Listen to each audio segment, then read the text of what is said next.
So as we know, one of the best parts of sports entertainment or wrestling is the storylines, the angles and the narratives. And usually 10 years on from the fact, we all go on social media and go, oh my gosh, a decade ago that happened.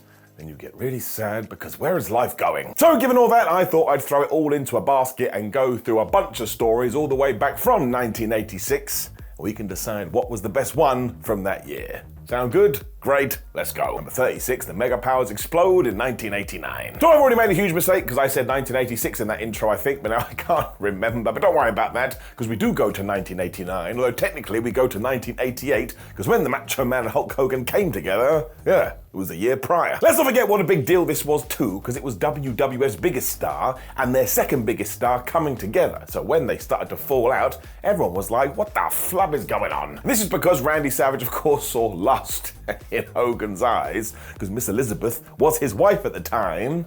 Randy thought that something was going on. I mean, it wasn't, but he was a paranoid panda. The reason this works so well, though, is that we did think it out, and there were actually times on this 12-month journey where you could look at it and go, well, you know, Hulk didn't mean to do that, but it does kind of look like he's trying to steal Savage's spotlight. You also just had the amazing novelty of getting to WrestleMania 5 and doing babyface versus babyface. And people like to go, well, the match wasn't that good. It was perfectly fine for the time. And again, star power sometimes trumps everything.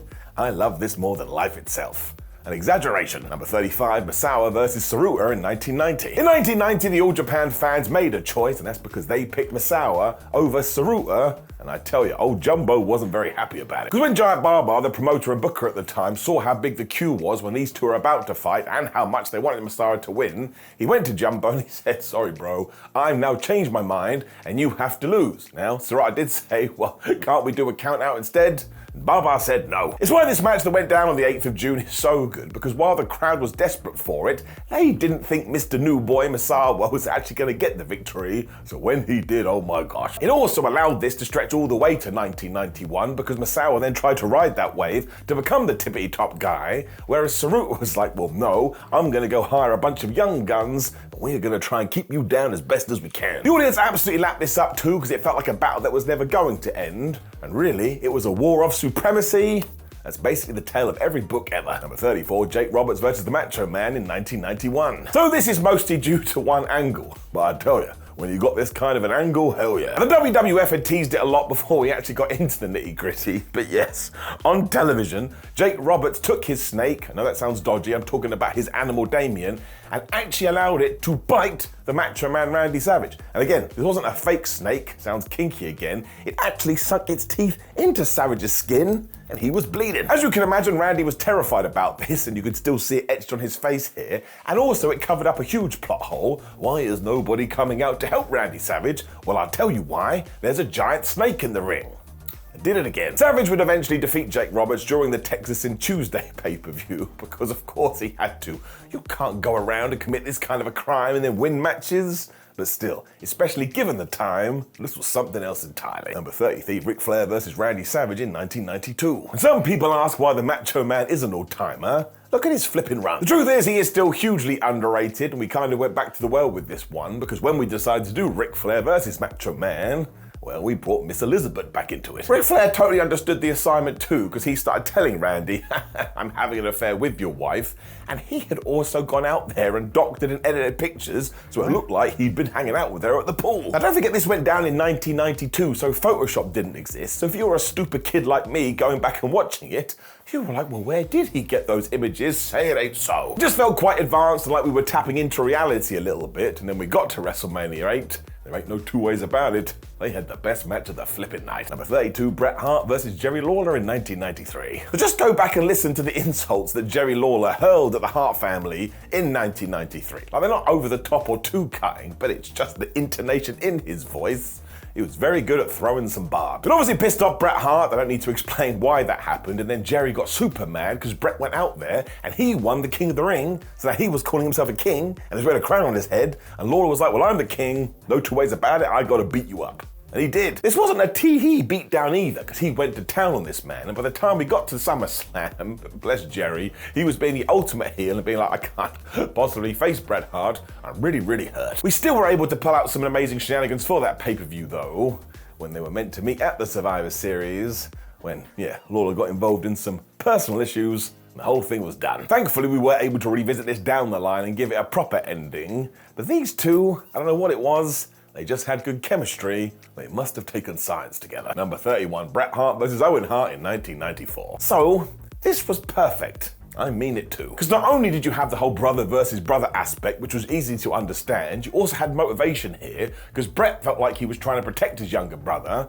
whereas Owen was like, you're just jealous of me and you're trying to hold me down. This is why he did kick Bret's leg out of his leg, whatever the hell he said, when we got to WrestleMania. And if you haven't seen this match, you need to change that today. In terms of openers at the show of shows, this could be the best of all time. The fact that Owen wins this thing too just makes it even better. And here's a bit of trivia for you. When Pat Patterson brought this story to Vince McMahon, Vince said, we can't possibly do that, Pat, because brothers don't fight.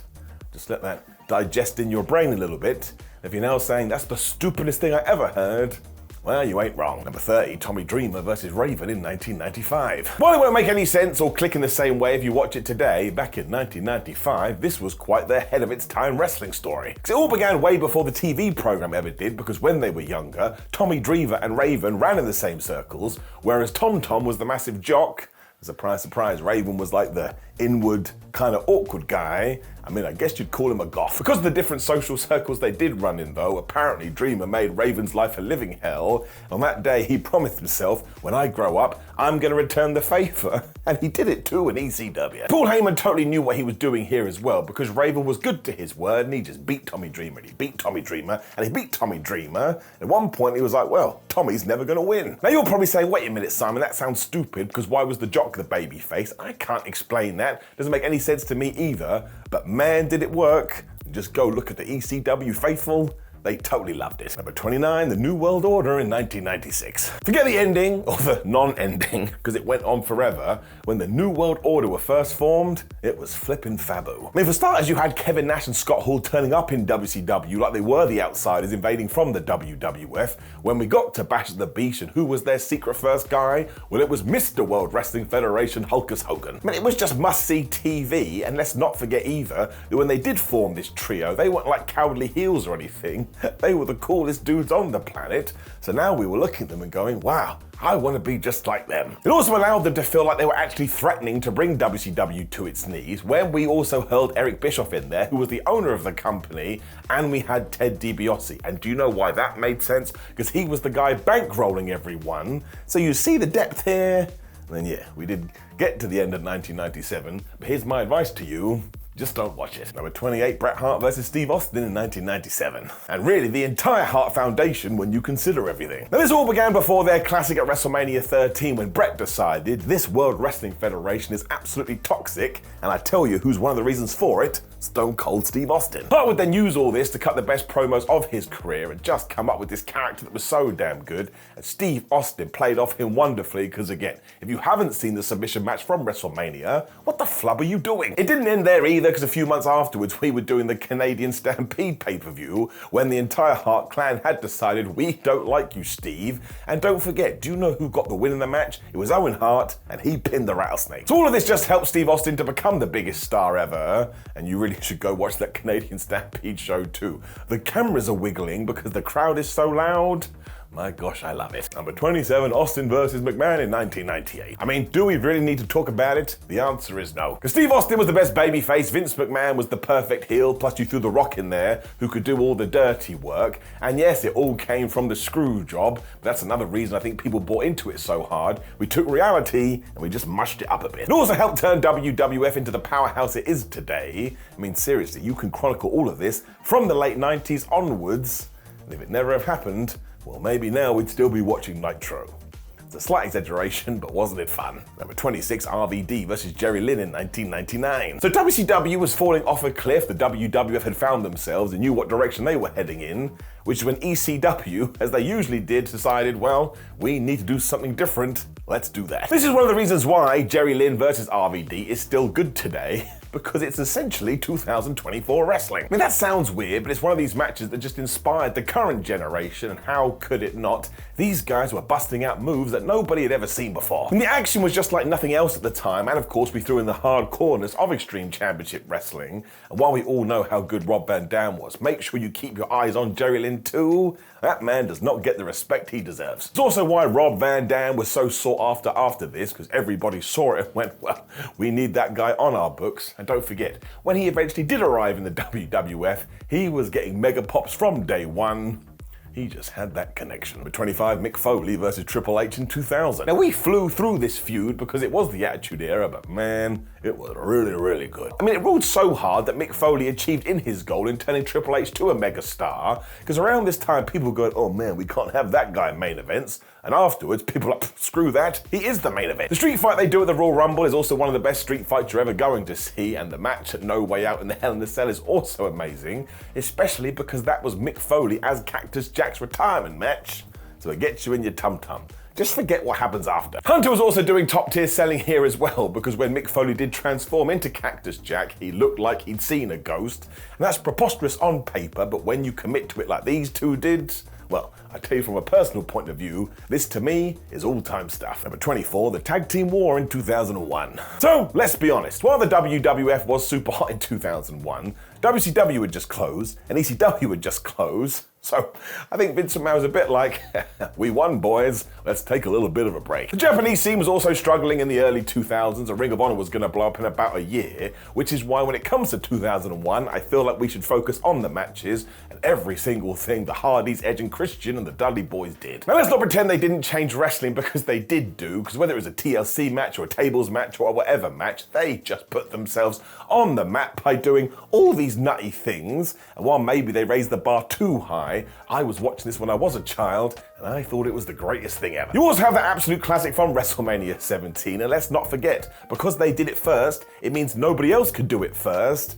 and that's where the magic comes from. So listen, if you are able to put your brain in 2001, go watch all of these. They're flubbing excellent. Number 23, Shawn Michaels versus Triple H in 2002. So there are a few more issues for this year. I mean, look at this. Steve Austin had walked out on the WWE. The NWO had totally fallen off a cliff. Hulk Hogan was back in the red and yellow instantly. And while Brock Lesnar did really well, he was still learning his craft. We also saw numbers dwindling, which was always going to be the way, because as soon as we hit the peak of the Attitude Era, there's only one way to go, which is probably why the WWE said, oh, hi, Shawn Michaels, you should come back, and you should take on your best friend Triple H. This was just so damn good though, because we did throw that into the story. So when the game turned on him and tried to break his back, which had almost cost Shawn his career, well, you couldn't help but buy in. It also just meant every time HBK was hit with a move, you're like, that's it, he's totally dead. It all led to the unsanctioned SummerSlam match, which is so damn good. And listen, this is why it's good to work with your buddies, because you both just give each other so damn much. I mean, again, this happened in 2002.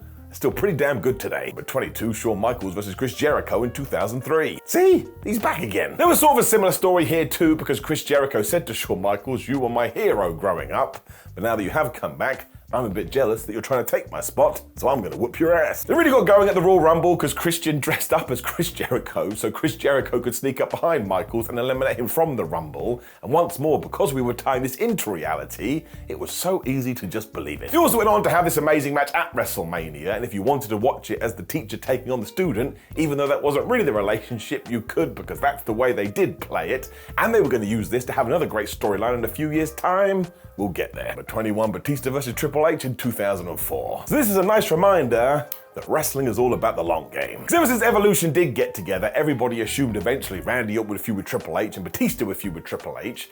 And we did do this with Randy, but my word, we pulled the trigger way too soon, and it didn't work. Thankfully, the WWE learned from that, and when it was time to do the same thing with Big Dave, oh my gosh, we just teased and we teased and we teased. When we got to that WrestleMania, Batista beat Triple H, then he did it again, then he did it again, so he could now walk around going, oh yeah, I'm the guy that beat the game 3 times, I rule. It really did launch Batista into the next stratosphere, and at one point it was him and John Cena who were competing to be the face of the company.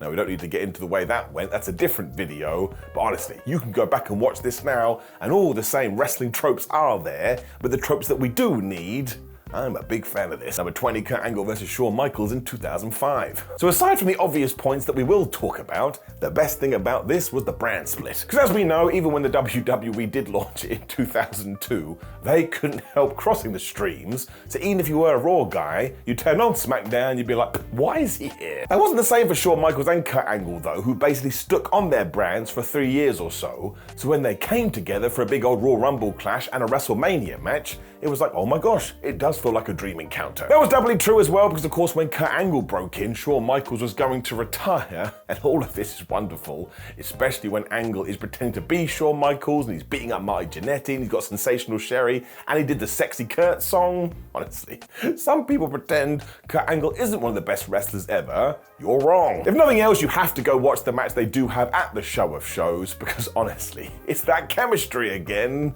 This is why we should all make sure we play with test tubes all the time. What? Number 19, ROH versus CCW in 2006. So some people say this is the best inter-cross promotional feud ever. That's basically because both Ring of Honor and CCW were actually happy to lose here and there. Yours had a proper divide because of course Ring of Honor was the technical league, whereas CCW was more like the crazy league, but that worked too. It was like red versus blue. It all came down to the fact they were both Philadelphia companies, so they wanted to rule that territory, but even then, they didn't forget about the feuds in their own companies. So during this show, who came out to try and screw over Samoa Joe? It was Daniel Bryan, or Bryan Danielson, even though they were in the same damn promotion, but again, you didn't like him. You also get this Cage of Death climax, which is absolutely wonderful, and you do have to see the encounter between Chris Hero and Homicide. It will have you screaming. Number 18, Batista versus The Undertaker in 2007. So we went into this just a second ago, but Batista needed this, because at one point it was like, is it going to be John Cena as the guy, or is it going to be Batista as the guy, when the company picked John, leaving Dave with a big old chip on his shoulder. The Undertaker felt the same when he learned that his match with Batista was going to go on halfway through WrestleMania, when they must have sat down and gone, shall we go out there and show everybody up? And that's exactly what they did. This match rules. Because they just absolutely kick each other's ass, which is the same for their entire feud, because mostly you just had two big guys going at it, but it was totally believable that either one could win, so you could buy into it. They also both benefited after the fact, which is the point of a wrestling program. If you're not as big a star as the other guy, you should leave feeling like the star on their level, whereas they should feel bigger. Now that didn't make any sense, but trust me, it's true. Number 17, Jericho versus Michaels 2 in 2008. So most people will tell you they think this is better than round 1. That is high praise. It's mostly because everybody involved raised their performance too, with Chris Jericho going to Shawn and saying, hey, remember you retired Ric Flair and you acted all sad? I actually think you enjoyed it. He also accused Michaels of cheating in his match with Batista, and fair play to Chris, he was right. He's also being an asshole about it. Shawn was able to remain babyface because of this too, because he basically admitted it like, yeah man, but sometimes you gotta do what you gotta do. And by the time we got to that Jericho talk show where he threw him through the Jerrytron, I tell you, everybody was involved. They went on to have a series of matches and every single one was better than the last, and we also had this incident where Jericho went to punch Shawn, Michaels got out of the way, meaning Chris Jericho hit Shawn Michaels' wife for real, like it was meant to be part of an angle, but he came in with too much steam, and while you never want anybody to be hurt, my gosh, that added in the emotion. The finale is an all-time ladder match as well, which Chris Jericho did win, which made it feel even bigger. I tell you, I went back and watched a few of these for this video. It's still really, really good. Number 16, CM Punk versus Jeff Hardy in 2009. Jeff Hardy was an undeserving failure who received way too many opportunities by WWE. These are not my words. They are the words of one CM Punk. Therefore, he used his Money in the Bank briefcase to take away Jeff's title at Extreme Rules to teach him a lesson. And from there, yeah, my gosh, he really went all in with it. This then took off because we added some real depth to it too, especially when we got to the Bash pay-per-view, because thanks to a wink and a nudge nudge, all of a sudden it was like, wait a minute, I think CM got himself disqualified properly or intentionally. What a terrible thing to do. Eventually, Punk basically revealed, haha, all of this is true as he threw sportsmanship out the window when he took a microphone and he just assaulted Jeff Hardy. But this drew a line in the sand. Now we knew who the good guy and bad guy was. I would have to figure that a lot of what was being said here was actually how these two guys felt about each other, because it's the promos here. And sometimes you'd be watching it, scratching your head, going to yourself, do they remember what wrestling is? Sometimes I don't think they did. Number 15, CM Punk versus Rey Mysterio in 2010. So Punk was the straight edge savior, Rey Mysterio was the luchador that everybody loved. This was always gonna work. He also went so dark with it because it was that time that CM Punk sang happy birthday to Rey's daughter, and his whole family is there as well, including Dominic. And even then, Punk was like, man, your dad's a bad man. I don't think you should be doing that. It did get a little bit weird because when they got to WrestleMania, they only got 6 minutes. People are like, wait a minute, I think they deserve more time. But they got that at the show after this, and my gosh, they killed it. That was Extreme Rules 2, and the reason this is so good is because at one point, CM Punk gets busted open, and due to the WWE rules, somebody had to run in there and stop the thing to calm it down. And even though the fans are super duper mad about that, within about 2 minutes, they've won everyone over again. Because yeah, these two were so damn good in the ring. And this feud totally rocked. Number 14, CM Punk versus John Cena in 2011. So it's another one. I could stand here and walk you through it, but you already know. Because CM Punk's contract in real life was coming up, and he told John Cena and Vince McMahon he was going to win the WWE title and leave the company and never return, and he did. In Chicago, in front of his hometowns who thought he was the best person ever. This is all-time stuff. You also get the pipe bomb promo and John Cena just doing some of his best work. I think in an interview, Punk was like, when I am retired, I think most people will consider John Cena my ultimate opponent. And I tell you, based on this alone, I totally agree. It's so good you should probably watch a few weeks of TV leading up to that Money in the Bank pay-per-view, and then just stick your tush in a chair and have the best possible time. Number 13, The Rock versus Cena in 2012. So we're here again. I don't need to tell you. But The Rock had finally come back to the WWE the year before and just got involved in all the shenanigans at WrestleMania, where we planned a year's build where we get to the next Mania and we would do Rocky versus John. Now it does receive a bit of controversy today because they lost it when they were in the ring together, and they would start saying actual insults that weren't scripted. So the other individual was like, well, I can't believe he just said that. Remember the notes on Rocky's wrist? Well, to this day, I still think it kind of pisses him off. It makes for an absolutely brilliant wrestling feud though, because you can just tell yourself, I actually don't think they like each other, and if we are to believe the stories, they didn't. Thankfully now they're good. The match itself at WrestleMania is also electric because they just have so much star power. I still go back and watch these promos, because I'm a nerd. Number 12, Tanahashi versus Okada in 2013. So this all started at New Beginning 2012, but man, New Japan, fair play to you because you totally smashed it. Because you may or may not know that Okada did do an excursion from Japan to the United States of America, where every single promotion he worked had no idea how good he was, and they made him play really stupid characters. It meant when he did return to NJPW to take on Tanahashi, who was the champion, it was like, never going to beat him. When we got to New Beginning, and you're not gonna believe this, he defeated the Ace. And yeah, he became the IWGP Heavyweight Champion. Number 11, the Shields versus the Wyatts in 2014. So this was all about faction warfare and benefited hugely from the fact you sat down to watch their excellent matches and your brain said, well, Simon, I don't know who's gonna win. Now it was during a time where somehow the Shield had got a little bit of heat from the Office, but that actually worked in its favor, especially when you go back now, because seeing Bray Wyatt and his boys get the victories, well, it just makes you excited in your Tootsie Toes. They also had the most amazing 6-man at the Elimination Chamber show that you have to watch today if you haven't, and it tied into the bigger picture too, because the Shield, as I've already told you, kept losing, which put bad thoughts in Seth Rollins' mind, because he started going, maybe this isn't for me, and maybe I need to leave the Shield. And he did. So I really don't think this is a program that is talked about enough, maybe because there was so much nonsense at the time, but it really does stand up, and it's pretty damn good. Number 10, Bayley versus Sasha Banks in 2015. So if you want to come into my house right now and say that Bayley and Sasha Banks, when they did clash, rewrote how women's wrestling was going to be perceived in WWE and NXT, I would agree with you. All I really need to do is tell you to go and watch the TakeOver Brooklyn pay-per-view where these two main evented the thing for the Women's Championship. I mean, it's what, 7, 8 years old? And it is as good then as it is now. I think I got that the wrong way around. The point is this, it is an all-time classic. It would also totally launch the career of Sasha Banks as she smashed it on the main roster. And it should have been the same for Bayley too, but Vince McMahon didn't know what he was doing. It doesn't matter though, because good is good and you can't take away from good. And all the promos leading up to this where Sasha would just destroy Bayley, and then you get Bayley winning, makes you feel warm and fuzzy in your tum-tum. Number 9, the Revival versus DIY in 2016. This was all kind of underpinned that maybe, just maybe, one day in the future, Johnny Gargano and Tommaso Ciampa would fall out. But not on this night. Because when they did join forces, the NXT fan base totally lapped it up, mostly because they were taking an indie style of wrestling and they were doing it under a WWE banner and nobody could believe it. On the other hand though, you had the revival that wanted to bring back old school wrestling and cutting off the ring and just whooping your ass. So when you put these two teams in a ring, well, man, sometimes good is good and this is good. I mean, it just felt like they were made for each other, and when we got to the TakeOver Toronto pay-per-view and DIY actually won the titles, but once again, it just makes you feel so good about life. That's the point of wrestling. I tell you, sometimes I worry that tag team wrestling in WWE will never actually be better than this. Number 8, Okada versus Omega in 2017. I mean, it went from 2017 to 2018, which yes, we are going to talk about in 1 second.